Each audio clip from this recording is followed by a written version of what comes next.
Welcome to another episode of Marketing for Your Boring Business, helping your message get seen in a cluttered news feed.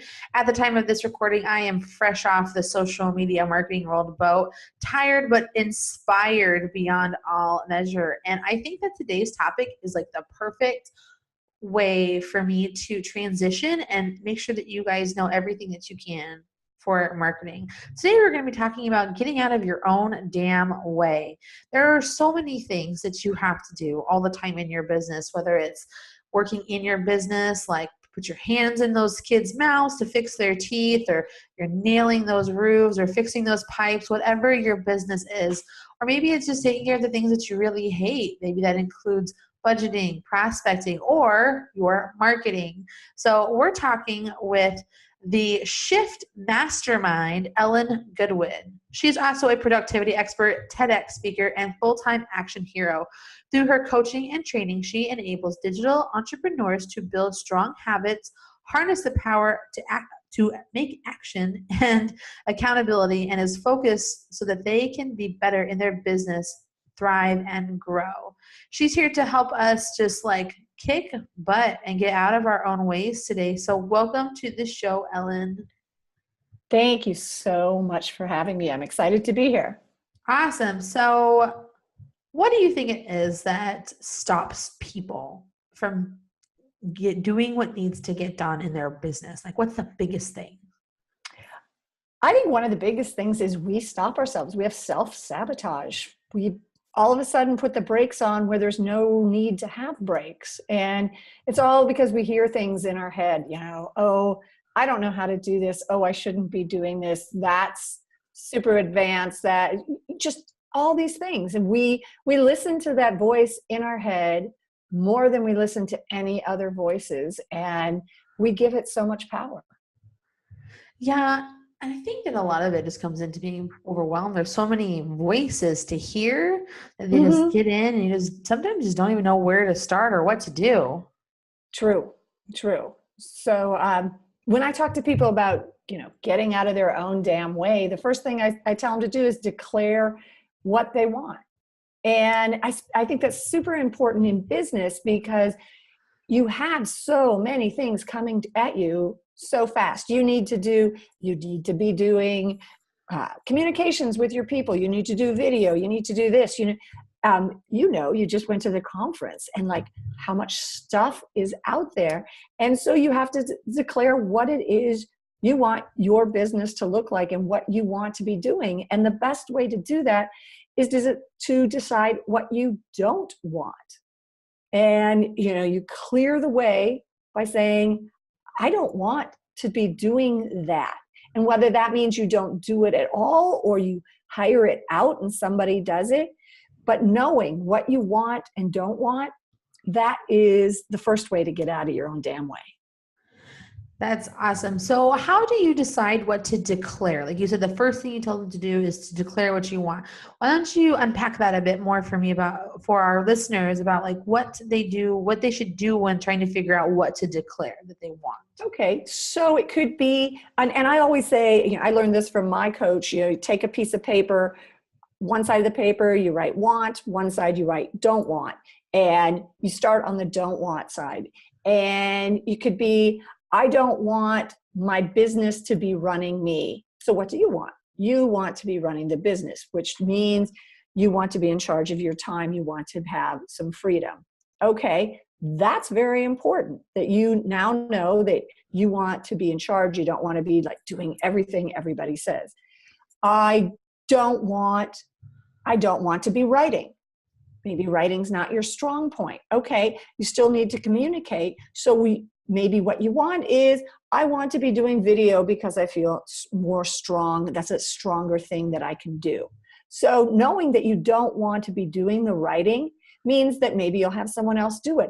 Means that maybe all of your communication will be focused on video, and you're not going to get burnt out or overwhelmed with the idea of I'm not a good writer, but I have to do it.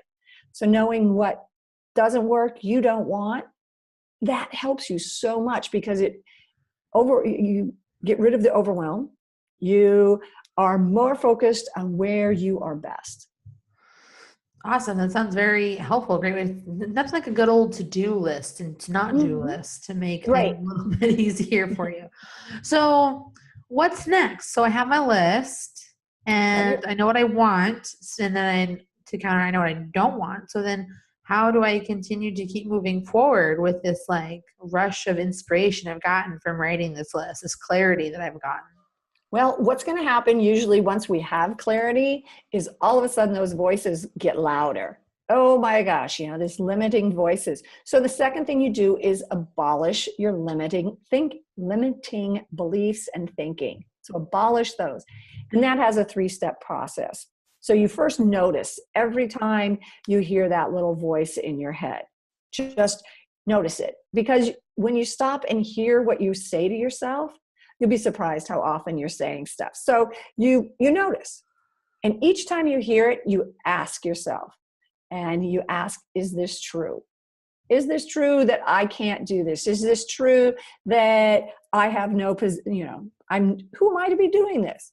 Well, is that true? Is it true that you shouldn't be doing this? If you're not sure how to ask yourself, think about your best friend. If you said to your best friend this self-limiting belief, what would they say to you? Because a lot of times the stuff we tell ourselves, if we told our friends, they would laugh at us. They would go, that's not true. So you ask yourself if it's true. And third, you replace it.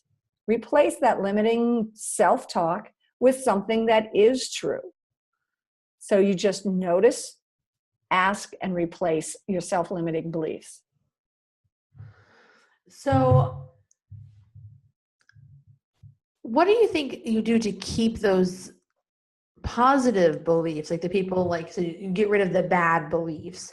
So how do I keep those good ones in the forefront? Because you talk about this a lot in like different ways where it's someone could say 100, like you could have 100 people all come tell you something super crazy nice, and there's that one person that tells you, oh, you know what, you did a really terrible job, and that's all you focus on is that one bad thing. So it's really hard to abolish that negative thinking, because for some weird reason we weirdo human beings are programmed to focus on the negative. So how do you, in turn, while I'm getting rid of all these negative thoughts, I'm guessing we need to fill our mind with positive thoughts. Like how do we do that and keep them there? Well, you bring up a good point, because we are Teflon for good thoughts, but we are like Velcro for that bad comment, that one, like you said, we have a cognitive bias for the negative, and it makes us crazy. So one of the things you can do, there's the whole repeat to yourself, every day you've got affirmations, you've got something you want to say. But one of the things I think is really good is to write stuff down, especially like you were just talking about. People can say nice things about you, and then, one bad thing. I have a compliment book, and wherever anybody says something nice about what I do or about my business, and it's not necessarily testimonials, it's not stuff you might put on your website, but it's something, wow, I really learned from that last podcast, or, just write it down. And anytime you've got you've got something that's going in your brain that says you're not good, just open that book and you go, you know what? I rock. I'm pretty cool. And so that if you can see it, and maybe you're not a writing person, then, put it on your phone. Have a little, it's a little list that goes, I'm kind of cool. And yes, it's going to take a while, but when you've got something there that you can just fight those negative beliefs or whatever you've heard from someone, or, some trolled your comments, you've got it right there. So it's just reaffirming to yourself that you kind of rock and you do know what you're doing. So how do we apply this then to our online life, whether it's our social media or our website or even our print marketing, if we still do that? How do we keep our head trash out and then make sure the good stuff is being projected through into our online life through our marketing for our businesses?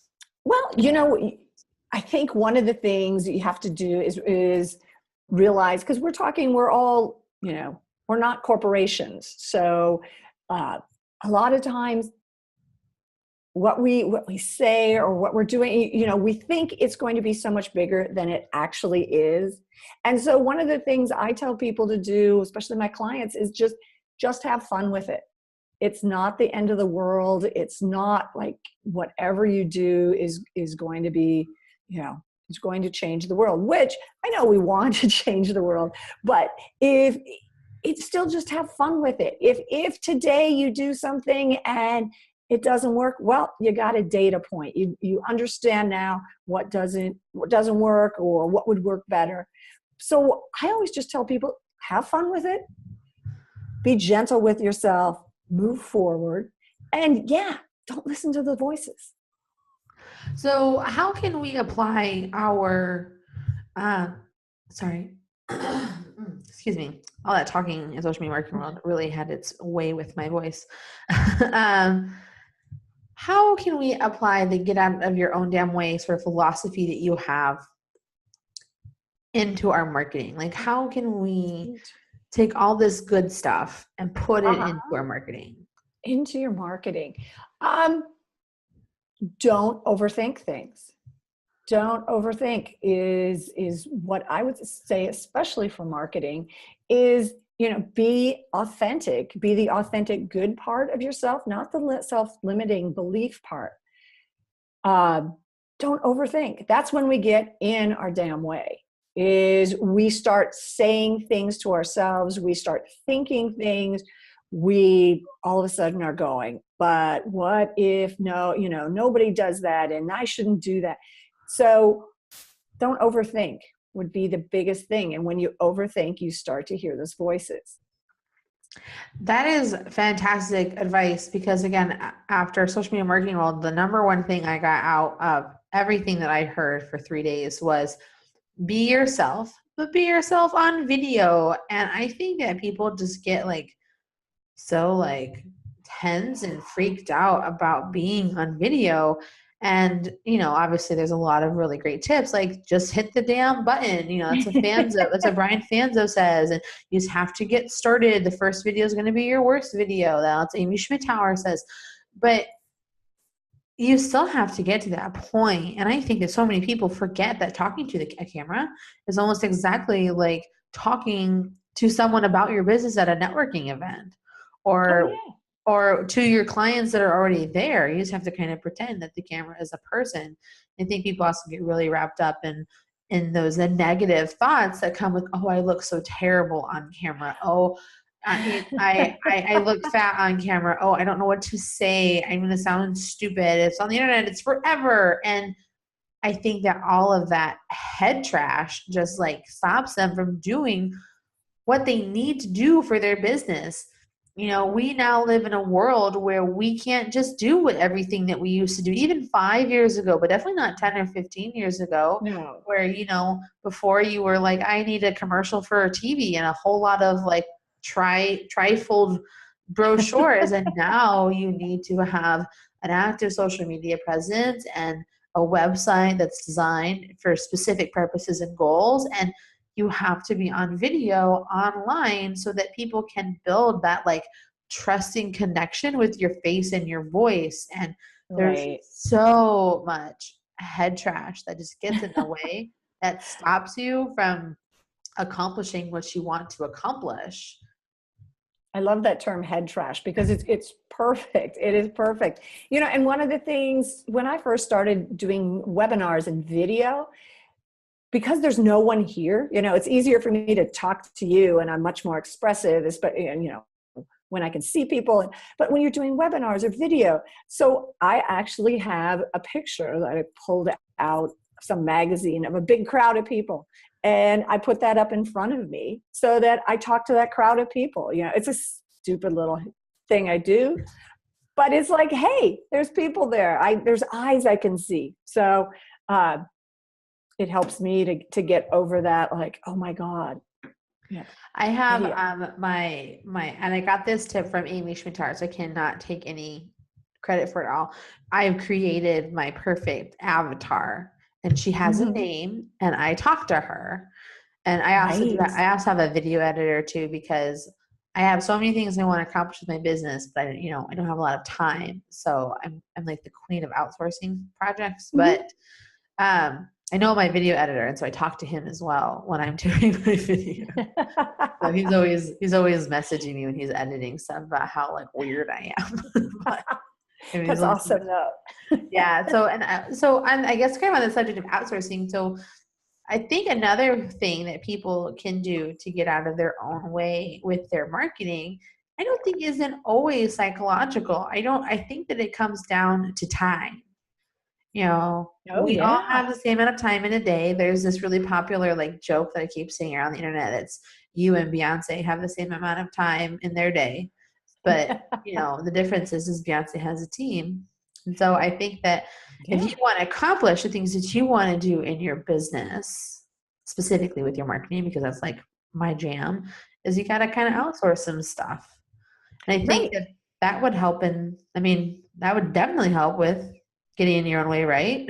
Oh, absolutely. Absolutely. A mastermind I'm in today, a woman had posted, I'm working on my logo and here it is. And everyone, just went, you're too close. She's the graphic designer. She's designing her logo and she is just caught up in it.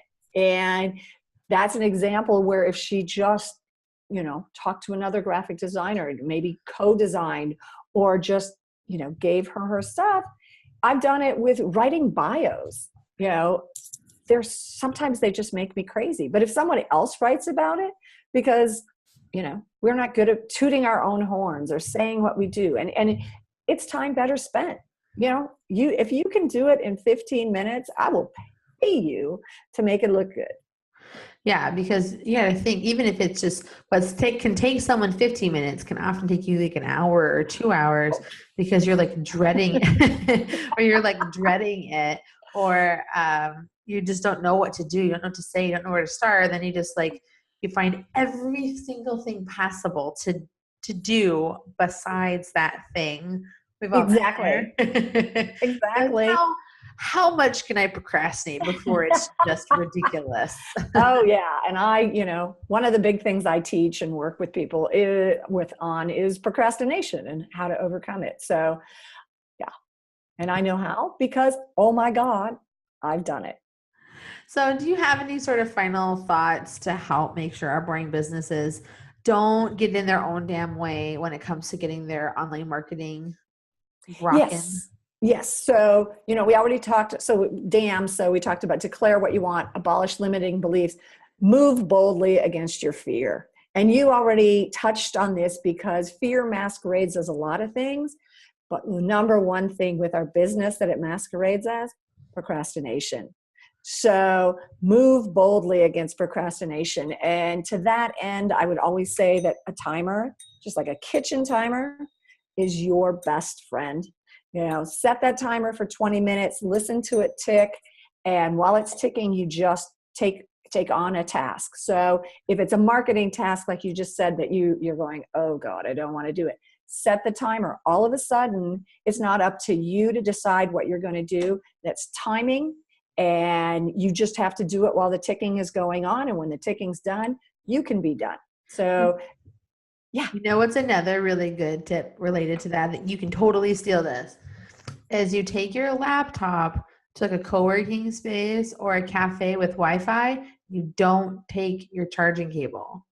Yes, I've heard that. You have to get your project done before your battery dies, forcing you to focus more because you're like, I'm fighting my battery. Oh yeah. And there's several programs that are great with stuff like that. There's, and now I just lost it in my head, but there's one where you write, and if you pause too long between your writing, everything you've done disappears. So if you like, I'm going to go check Facebook, everything you've written is gone. So wow, it's pretty that's brutal. That's super brutal. And then the last thing with it, for damn, so would be notice when you backslide. So, because we all backslide, we, go back to listening to the voices in our head. We all of a sudden let fear take over. So just have plans in mind, have if-then plans. If I notice I'm doing this, then I'm going to do this. So you've got an action plan to back you up when you backslide. Awesome. I love that you have a damn acronym. Huh? See what I did there? I did. I do have a damn And, acronym. and So. we'll make sure to point out that acronym in our show notes too, if you guys ever needed to reference. And of course, I'm going to be naturally making it into a social media post because it's so perfect. I love it when people do it for me. Just give me the content. I've got to make it pretty. Give me the link and I'll share it with my people. Awesome. All right, guys. Well, I hope that, because we talk all the time in the show, but all these things that you have to do, like things, Instagram and stories and Facebook and LinkedIn and Pinterest, and it's daunting and I get it. And so I hope that this episode, which isn't our normal episode, really helps you understand that you just have to kind of get out of your way and do the damn thing to make your business rock with your marketing. And please don't let the dauntingness and the mountain that is marketing stop you from doing it. Just tackle it one thing at a time. Use these fantastic tips that Ellen has given us today so that you can just crush it and let your marketing grow organically, one thing at a time. Conquer it one task at a time. And pick something you want to do and go all in on it, figure out what you like and don't like, and once you're comfortable with it, then move on to the next thing. I know that we have episodes and episodes of just so many things that you probably want to do. Just pick one and dedicate yourself to it. And I think that is the best thing that you could do in your marketing to make it work for you. So Ellen, if people want to follow you and of course shift their mindset, how can they do that? Well, they can find me over at ellengoodwin.com. Just like it sounds. So that's the website. There's information about the Shift Mastermind on there. You can find me on Facebook, ellengoodwin.com, Twitter, Ellen E. Goodwin.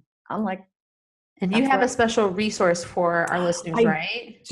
I do. I have a PDF for you that shows you all the ways that you can get out of your own damn way. It goes into much more detail than we discussed today. And I'd love for people to download it. And we will include all this information for you in the show notes as well, so that you can go get that and just, get out of your own damn way. That's kind of the theme of this message today. So I hope that you guys enjoyed today's podcast. As always, if you liked what you heard, please share on social, or if you're feeling incredibly giving, I would love it if you left us a review on Stitcher or iTunes so that more people can find us and love us and learn from the Boring Business Podcast. Thank you again so much for being on the show, Ellen. It was awesome, and I know that I now have some action plans to get out of my own way for sure.